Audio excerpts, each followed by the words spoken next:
दोस्तों, आर्या की पाठशाला में आप सबका स्वागत करती हूँ। और जैसा कि पिछले एपिसोड में मैंने आपको रिवीजन करवाया था कि जो है हमारे कितने शब्द भेद थे, जो कि वाक्य को किस प्रकार से हमें बनाना चाहिए, वाक्य बनाने के लिए हमें शब्दों की आवश्यकता होती है, हमें किस प्रकार से जो है अपने चीज़ों को अपने यथास्थान बिठाना चाहिए ताकि हम अपनी बात को यथारूप कह पाएँ, जो हम कहना चाहते हैं, हमारे भावों को शब्दों के माध्यम से हम कह पाएँ। तो हमने आपके सामने रखा था कि हमारे 5 भेद हो गए थे और रिवीजन के लिए आप 3 भेद बचे हैं। तो आज हम संबंध बोधक जो है भेद आपके सामने स्पष्ट करेंगे, लेकिन साथ के साथ मैं लिंक भी आपको दे दूंगी। डिस्क्रिप्शन बॉक्स आप खोल के ज़रूर से देखिएगा ताकि आपको उसमें सारे वीडियोस के लिंक मिल जाएं। तो जो भी आपको समझ में नहीं आता है यहाँ पे, क्योंकि यहाँ पर मैं बहुत शॉर्ट में समझा रही हूँ, क्योंकि पूरी तरीके से नहीं समझाऊंगी। पिछले एपिसोड्स मेरे जो हैं आप देखेंगे तो वो बहुत ही मैंने डिटेल में समझाया है, तो आप वहाँ पर उन वीडियोस को क्लिक करके देख सकते हैं। पूरा लिंक आपको मिलेगा और उसके लिए आपको डिस्क्रिप्शन खोलना पड़ेगा। पूरे लिंक आपको खोल के पढ़ने होंगे, सुनने होंगे, तो ही आप समझ पाएंगे कि कौन सी चीज़ आपको कहाँ से समझनी है। तो मैंने पूरे शब्द भेद जितने भी थे मैंने वहाँ पर सारे डाल दिए हैं। किस प्रकार से वहाँ पर आपको क्रिया जब मैंने बताई है तो किस प्रकार से हमने क्रिया का इस्तेमाल करना है, वो सब चीज़ें मैंने वो काल के साथ में जो है वहाँ पर आपको पूरी तरीके से समझाई है। आशा करती हूँ कि आपको पूरी तरीके से समझ में आया होगा। आगे चलते हैं, आज छठा भेद उठाते हैं, संबंध भेद। संबंध बोधक ऐसे शब्द या अव्यय जो इनको हम अव्यय भी कहते हैं।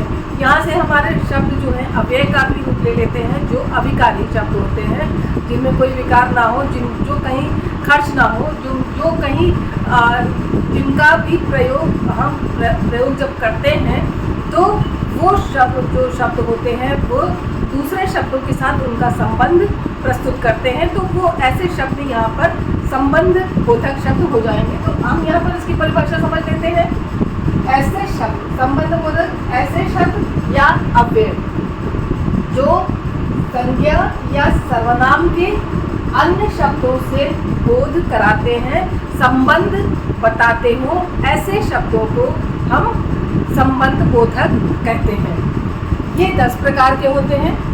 एक कालवाचक, काल ऐसे शब्द जिनके द्वारा काल का जो है पता चलता हो कि कल से, आज से, सुबह से, परसों से, इस तरीके से जो शब्द दिए हुए होते हैं, वो सुबह से पढ़ रही है, वो परसों का गया हुआ है, इस तरीके के जो शब्द होते हैं जो लग जाते हैं संज्ञा के और सर्वनाम के साथ में, वे जो है आपके संबंध बोधक हो जाते हैं। दूसरा आता है स्थानवाचक, वो विद्यालय गई, वो मंदिर गया।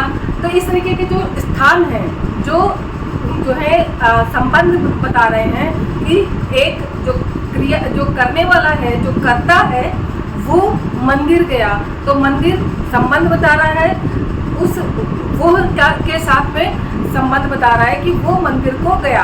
तो ये हुआ स्थानवाचक। दिशावाचक मतलब सूर्य पूरब से निकलता है, ये जो है परमानेंट, ये हमेशा यूनिवर्सल ट्रूथ जिसको अंग्रेजी में कहते हैं, जो ये सत्य ही है कि सूर्य पूरब से ही निकलता है और पश्चिम में अस्त होता है।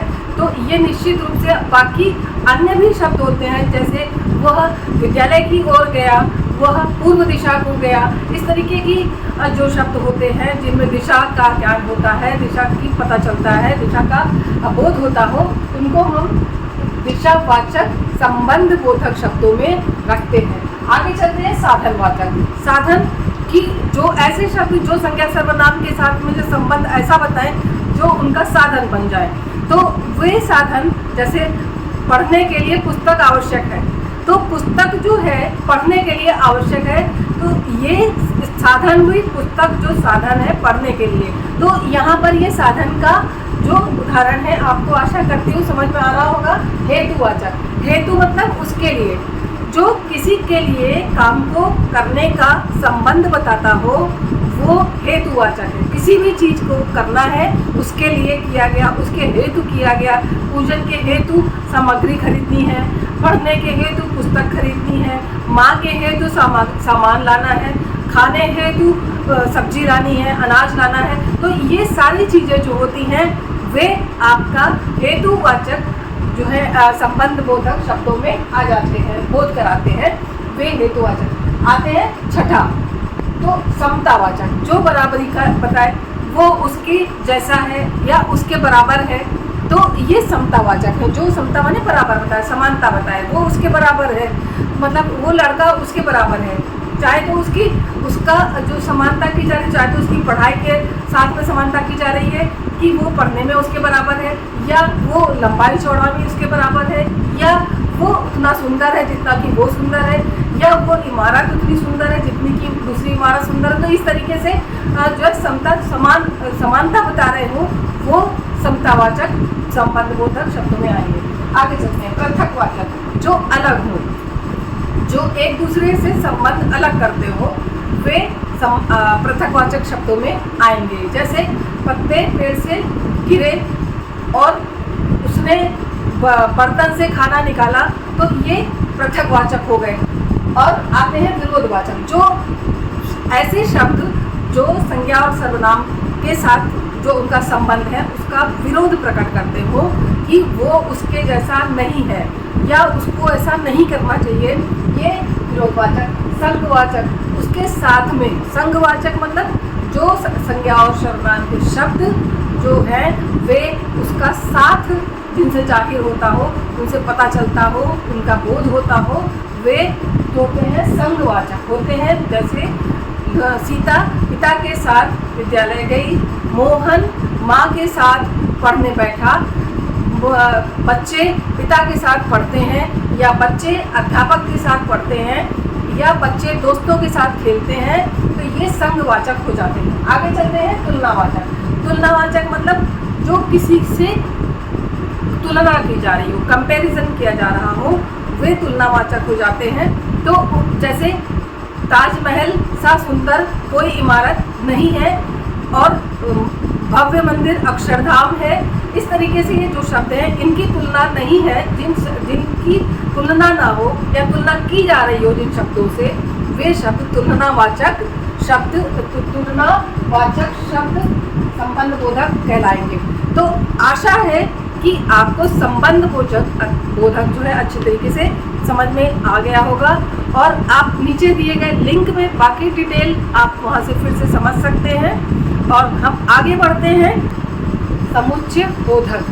समुच्चय बोधक वे होते हैं इनको अव्यय भी कहते हैं। जैसा कि मैंने पहले बताया था, संबंध बोधक जो थे वो भी अव्यय थे, और ये समुच्चय बोधक भी अव्यय कहलाते हैं।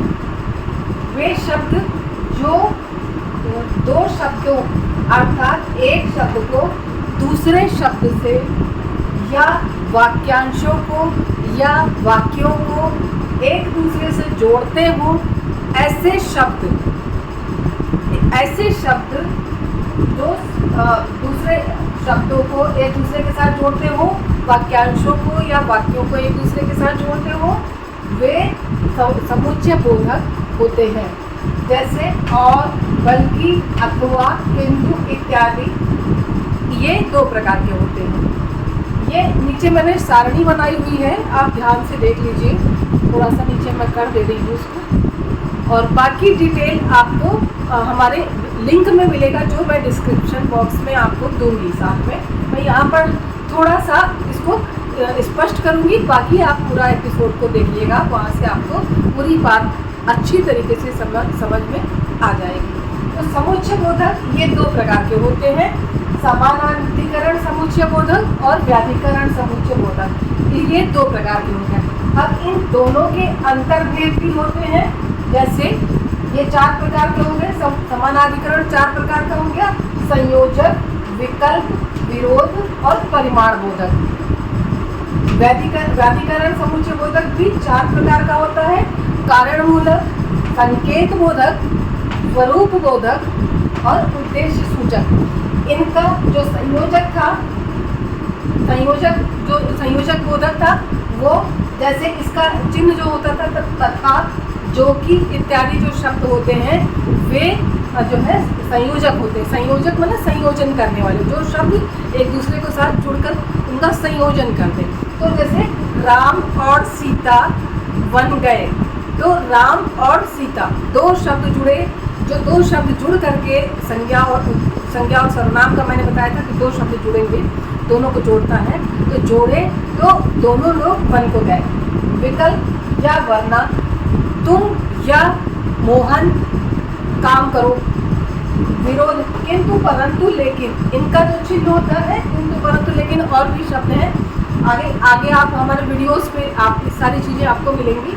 परिमाण, ताकि अन्यथा अतः, मेहनत करो ताकि पास हो जाओ।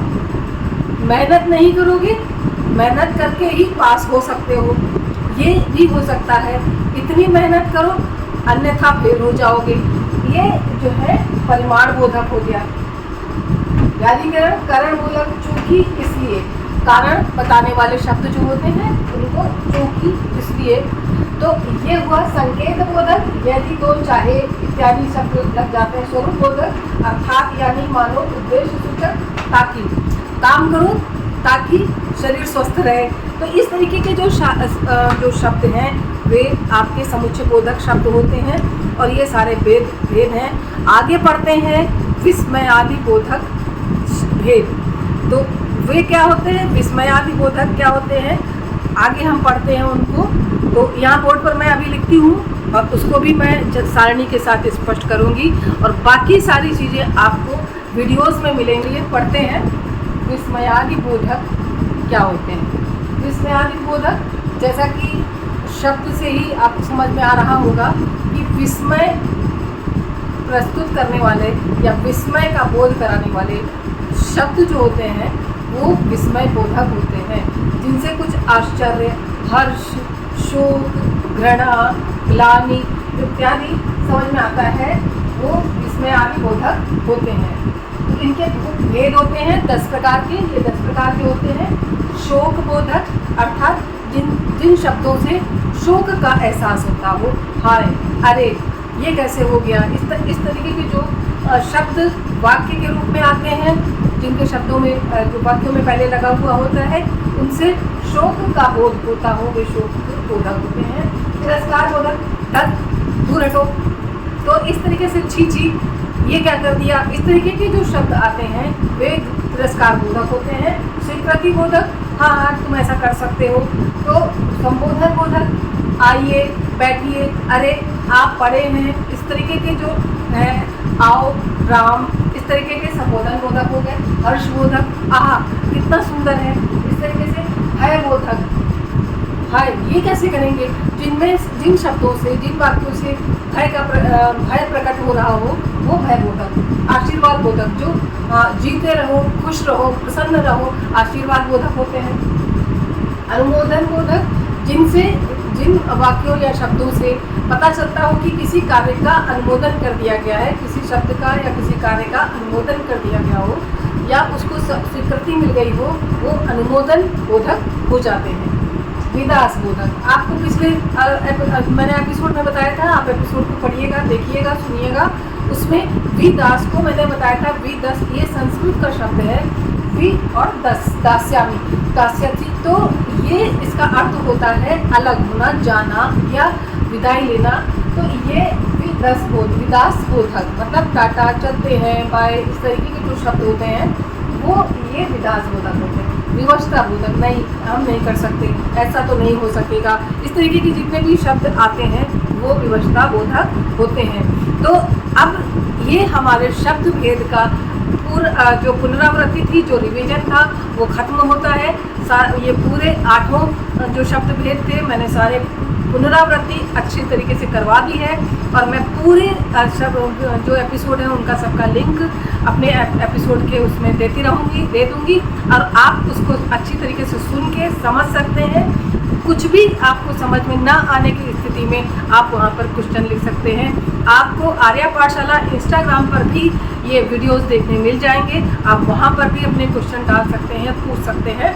तो आगे हम विषय को किसी और विषय के साथ मिलेंगे। तब तक के लिए जय हिंद, जय हिंदी।